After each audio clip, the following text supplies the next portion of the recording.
Jesus também foi convidado com seus discípulos para o casamento. Vamos orar.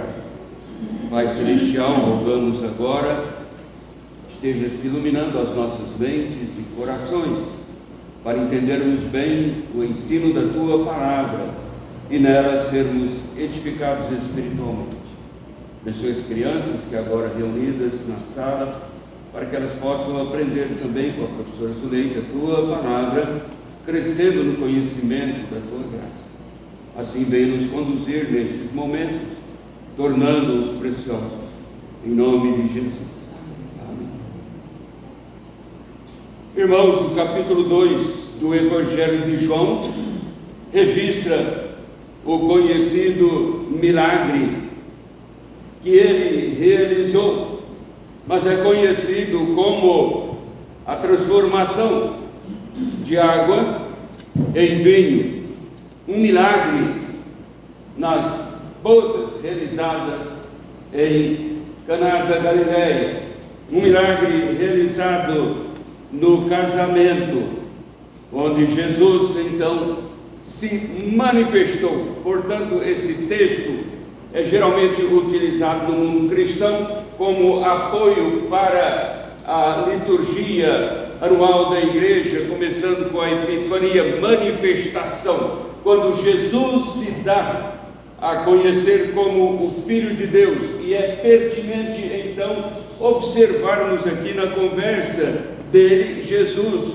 com Maria, que muitos não entendem a razão por que Jesus falara como falou com Maria, mas sim aconteceu ali este milagre, que então é conhecido como a transformação da água em vinho. E o apóstolo João, registrando este acontecimento, ele nos leva a uma percepção inicial sobre Jesus, como de fato ele também foi convidado para o casamento, porque João começa este parágrafo dizendo assim, 3 dias depois dos eventos anteriores relacionados a Jesus no início deste evangelho. Então ele diz, 3 dias depois houve um casamento em Caná da Galileia, achando-se ali, e diz, a mãe de Jesus.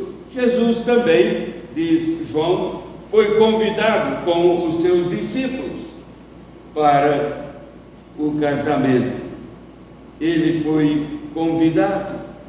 Todos os acontecimentos na festa daquele casamento foram, irmãos, sem dúvida alguma, premeditados pela divina providência para construir então uma oportunidade para a manifestação de Cristo, construindo então uma oportunidade para o milagre. Até mesmo o fato de faltar vinho foi então iniciativa de Deus. No 3º versículo até nós lemos, tendo acabado o vinho, a mãe de Jesus falou com Jesus, ela lhe disse, eles não têm mais vinho.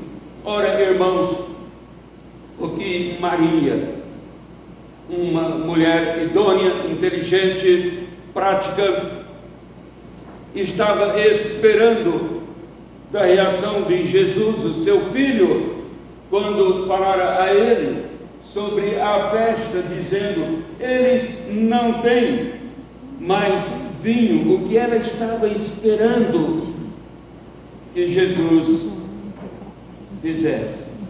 Um milagre? Não, ela não sabia. Ele não havia realizado nenhum milagre, até então não tinha um milagre realizado por Jesus. É claro que, sendo Deus, o Filho de Deus, a segunda pessoa da Trindade, sendo eterno, todos os milagres outrora realizados até no Antigo Testamento, Jesus está presente como Deus poderoso, eterno, que é. Mas Maria não tinha visto Jesus, seu filho, realizar nenhum milagre. Então, o que ela esperar. A atitude de Maria é uma atitude maravilhosa, foi muito boa, só que foi prejudicial no plano das iniciativas eternas dos acontecimentos ali naquele casamento. Apenas isto: Deus está conduzindo todas as coisas neste cenário das bodas em Caná, no início do ministério terreno de Jesus, para nos ensinar algo surpreendente, algo tão elevado. Cristo, neste momento em que Maria aproximou-se dele, dizendo: eles não têm mais vinho. O que Jesus falou para Maria é que às vezes gera um problema e às vezes pensamentos truncados no mundo da teologia, porque Cristo repreendeu Maria naquele momento e fez severamente. Embora Maria não tivesse a intenção de ser notada, estava agindo somente por bondade, estava querendo ajudar no casamento, trazendo a solução para o problema. Vai faltar vinho, e é uma vergonha para o judeu não cuidar disso preventivamente, cuidando de hospedar, e hospedar bem, tratar muito bem, e faltar vinho numa festa judaica. Isso não pode, ainda mais um casamento. Não. E Maria, então, mulher que olhava todas as coisas, querendo resolver, trazer a solução, aproxima-se de Jesus. Ele vai resolver. Eles não têm mais vinho, ela diz. Ora, irmãos, que decisão boa essa de Maria. Mas Jesus olhou e repreendeu severamente. Ele falou para Maria: mulher, que tenho eu contigo? Cristo falou exatamente assim. Podemos, nos estudos da manuscritologia ou crítica textual, procurar todas as fontes, mas Jesus falou assim, foi severo com a própria mãe: mulher, que tenho eu contigo? Às vezes os filhos falam desse jeito conosco, quando discordam de nós, pais, dá aquele repente, não é? Nos filhos, eles falam assim também. Mas veja bem, é Jesus falando com Maria: mulher, que tenho eu contigo. Só que Jesus falou assim com Maria, não por causa da própria Maria, mas porque ao falar com ele, eles não têm mais vinho. Expôs Jesus, e ela mesma nem notou, os espectadores não observou que eles estavam olhando, de maneira que Jesus disse: mulher, que tenho eu contigo. Não foi por causa da própria Maria, mas por causa dos outros, o que eles estariam depois construindo na própria mente. Este Jesus fará milagre, se pedirmos para Maria falar com ele. E Jesus está corrigindo aqui esta situação. Ela é melindrosa demais para os espectadores. Então havia um perigo nas palavras de Maria, é que as pessoas achariam que ela tinha mesmo poder, ela que estaria realizando o milagre. Haveria uma confusão, mas naquele casamento era manifestação no plano eterno, era epifania mesmo, a manifestação de Jesus. Tudo estava resolvido por Deus.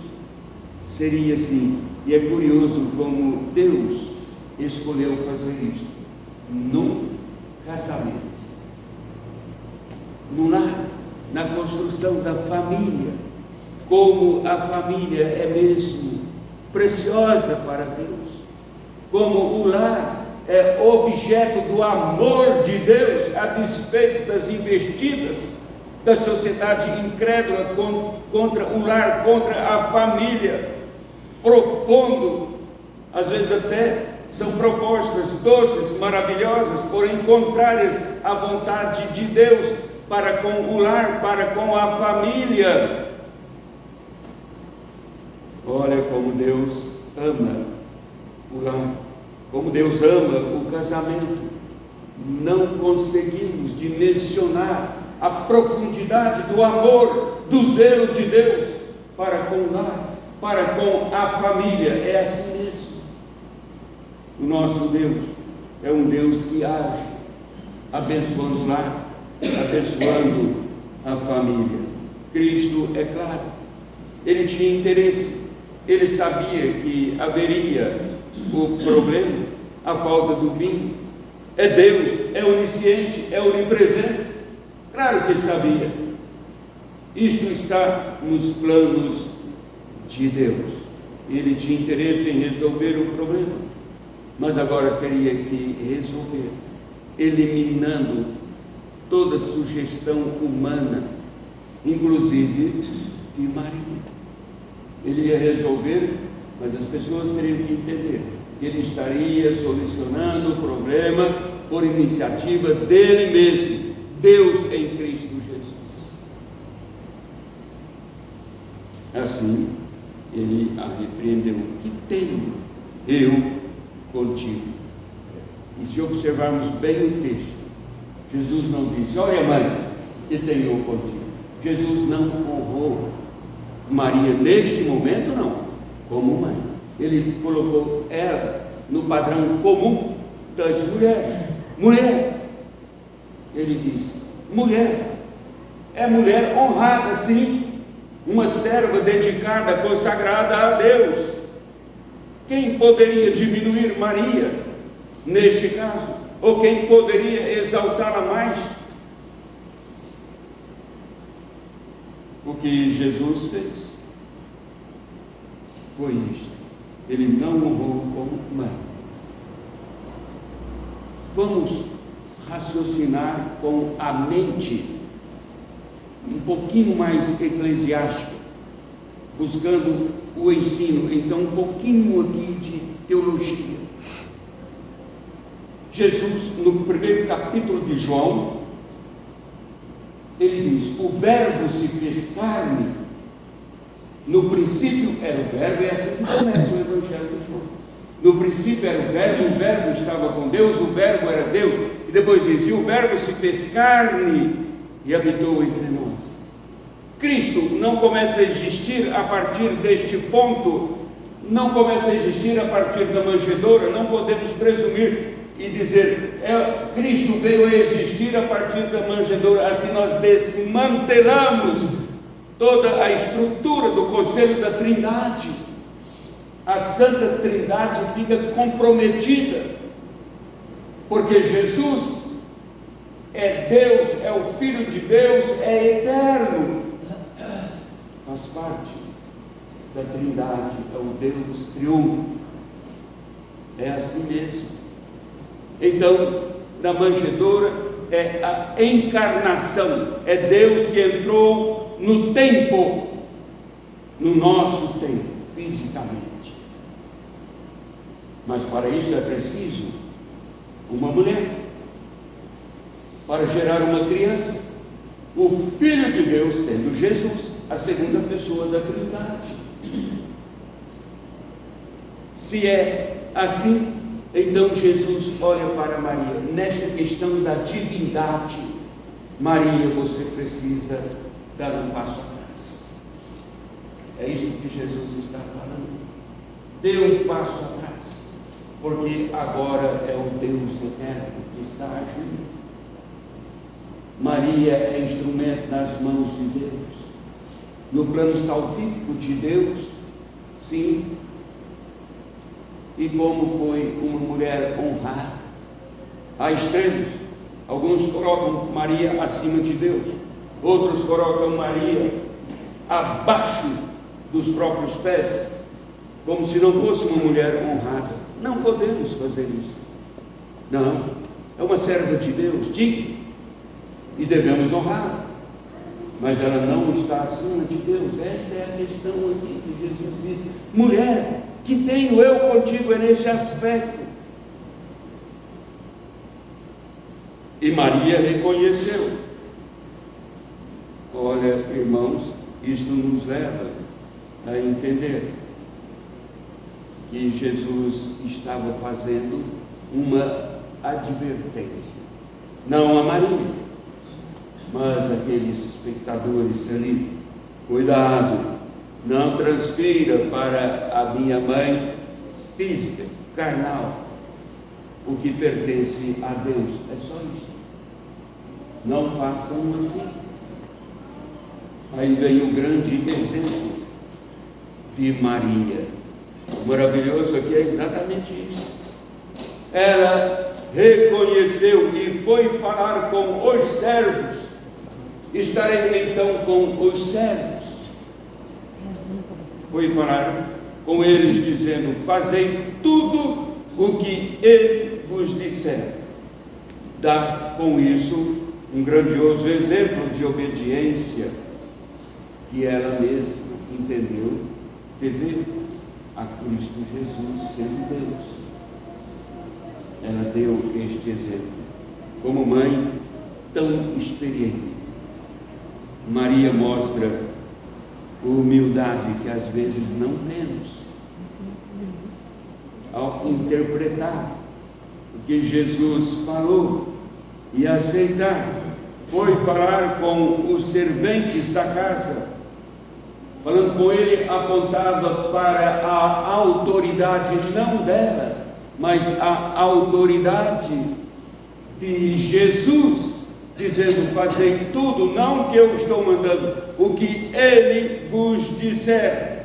O que Maria estava fazendo? Ela estava se desfazendo da posição que aparentemente estava usurpando, e logo atribuiu a Cristo toda a autoridade.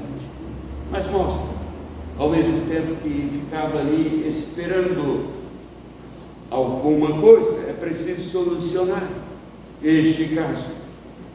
E então falou com os servos: fazei tudo, não em parte, tudo o que ele vos disser. Ora, irmãos, Jesus veio ao mundo pela graça, a graça de Deus. Por isso Paulo diz: onde abundou o pecado, superabundou a graça. A graça sempre é maior. E foi isso que Deus fez na manjedoura. Jesus veio ao mundo pela graça de Deus, manifestando a si mesmo, e estaria então manifestando a graça de Deus. E como aconteceu, iniciando o seu ministério terreno, nas bodas em Caná, como aconteceu no casamento. Olha Deus mostrando a sua graça para o lar, para a família, revelando a sua graça no casamento. Então podemos prosseguir dizendo que a graça de Deus é que sustenta os laços na união matrimonial. A graça de Deus é que sustenta esta união, porque esta graça faz esta união ser verdadeira, sólida, e mais do que isso, faz ser transparente, porque Deus, em sua graça, mostra então o seu favor. Mas tem uma coisa: Ele é o Deus que tem uma sonda, vai lá no coração. Ele é o Deus que sonda os corações. A graça de Deus é assim, é a graça que sustenta o casamento. Às vezes as pessoas dizem: poderíamos ter um curso de casamento. Não pode ter, mas se a graça de Deus não estiver presente, você pode providenciar toda a estratégia, toda a técnica sobre como relacionar. Tudo bem, mas tem que ser apoiado na graça, a graça de Deus. No milagre, Jesus manifestou a sua graça ali no casamento, supriu com abundância o suficiente para aquela festa de núpcias. Realizou o milagre. Esse milagre que nos faz agora ver a graça de Deus é maior que todos os problemas no casamento. É por isso que esta graça é a graça que sustenta o casamento. Ela é maior do que todos os problemas no casamento. Precisamos, irmãos, considerar o casamento instituído por Deus tem problemas. Minha esposa está aqui. Eu não sei se ela poderia dizer o nosso casamento não tem problema, porque tem. Não tem. Ela disse que não tem. Quem dera não tivéssemos problemas. Às vezes uma palavra inesperada, atravessada, gera um problema, entristece. O casamento já perde o seu brilho facilmente. Ora, como isto acontece? É uma situação inesperada dentro da própria casa. E então, dizer que o casamento neste mundo não tem problemas, já é um problema. Quando Deus instituiu o casamento, Ele instituiu. Alguns dizem, o casamento é um projeto de Deus. Não, o casamento é uma instituição, não um projeto. O projeto é aquele que não é realizado. O casamento já é instituído por Deus. Foi solidificado, estava no plano de Deus. E Ele instituiu o casamento de modo perfeito. O Adão não era o homem de antes da pré-história, o homem lá da caverna. Não, este Adão era um Adão perfeito, vice-regente do jardim, administrador ali, por Deus ali instalado. Então Deus instituiu o casamento de forma perfeita. Adão era perfeito, a Eva era perfeita. Era assim.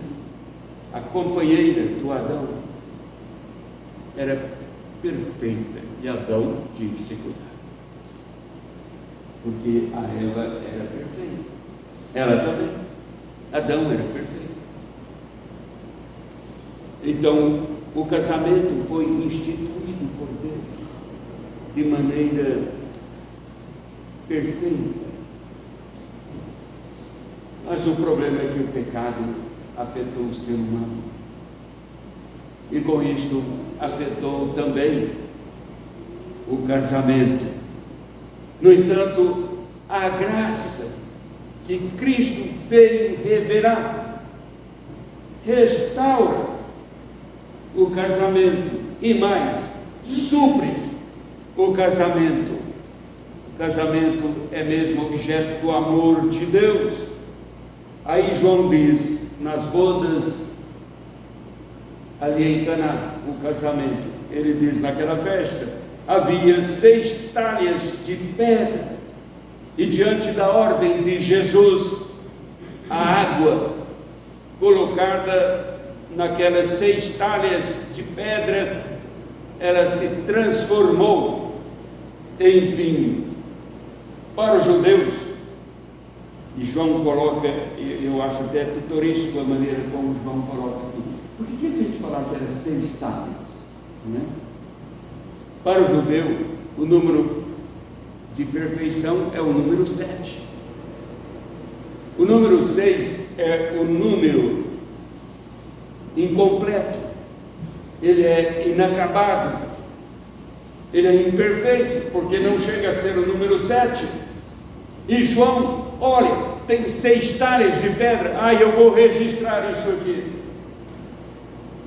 As pessoas precisam entender. Mas acontece que Jesus tinha sido convidado para aquela festa, e a sua presença, não importa se 6 ou 7. Se na tradição os judeus diriam, tem que ter 7, é perfeição, mas Jesus estava. E isto é mais do que 7 talhas de pedra.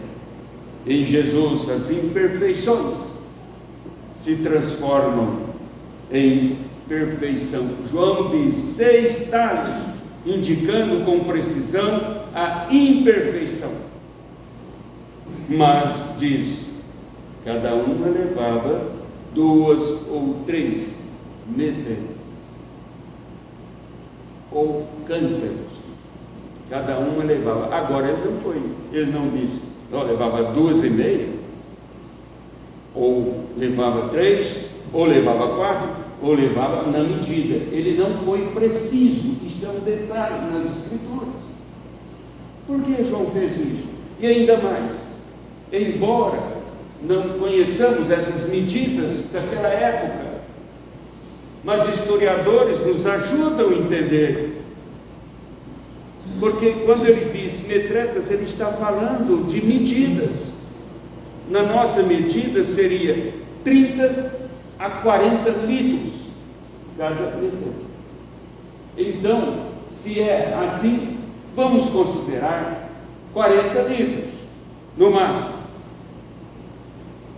E 3 vezes 4, então, uma talha levaria 120 litros de água.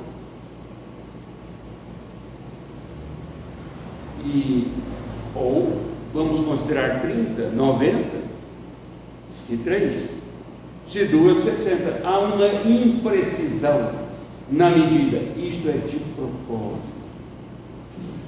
João, ao redigir sob a inspiração divina, eu não vou preocupar com essa medida, porque importa que Jesus transformou a água em vinho. E evidências são claras no próprio texto, porque quando Jesus falou com eles, estavam ali, no verso 6, e eles as encheram, diz, totalmente. João está escrevendo, encheu totalmente, não deixou um pouquinho para alguém dizer, mas alguém introduziu vinho na água, o judeu toma vinho com água, colocou um vinho forte lá, ficou diluído, mas encheu totalmente, cada uma delas. E aí nós vamos extrair evidências bíblicas do milagre realizado por Jesus. O João fez assim, para mostrar que não importa se 30 litros, se 40 litros, se 3 vezes 4, se 3 vezes 30, se 2 vezes 3, não importa. Importa que tinha vinho que aquele final de festa jamais poderia consumir. E mais, o mestre Sala, o administrador da festa, disse, chama o noivo, eu estou provando este vinho. Jesus fez questão disso. É o melhor, é o melhor. Como vocês fizeram isso? Falou ao noivo.